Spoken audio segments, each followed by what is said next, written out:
l'un des fils de Nadine Morano a été interpellé, ce mardi 23 mai, et placé en garde à vue pour délit de fuite.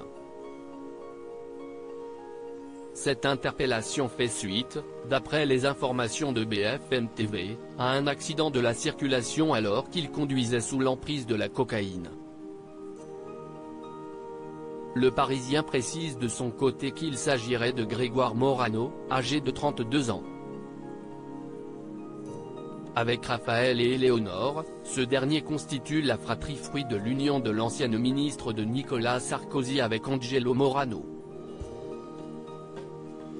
Si le couple est divorcé depuis de nombreuses années, la députée européenne a gardé le nom de son ex-mari, et donc de ses enfants, comme nom d'usage. Il faut dire que son nom de jeune fille n'a pas toujours été simple à porter. Au point que son père a autrefois décidé d'en changer.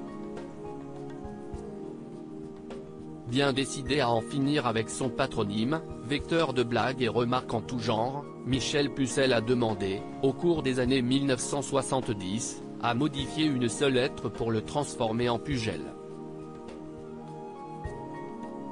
En 1976, c'est Jacques Chirac qui a signé le décret actant cette modification, raconte l'expert en généalogie Jean-Louis Bocarno dans son livre Le Tout politique. Ce changement s'est ainsi appliqué aux chauffeurs de poids lourds et à ses enfants mineurs, dont Nadine Morano, née Nadine Pucelle en 1963. Bien que son nom de famille, originaire de la plaine des Vosges, ait été changé, cette dernière n'a jamais récupéré son nom de jeune fille après son divorce. Clément Pécresse, Louis Sarkozy.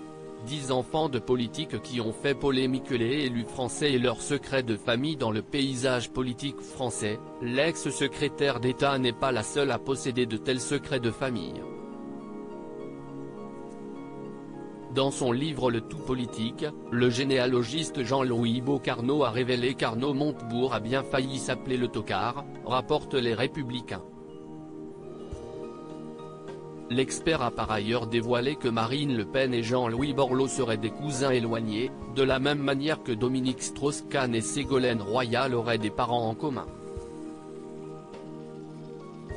Plus surprenant encore, les ancêtres de Nicolas Sarkozy auraient été les voisins de ceux de François Hollande dans le Dauphiné.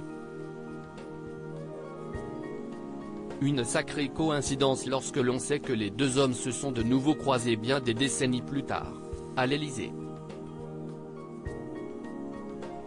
Article écrit en collaboration avec 6 médias.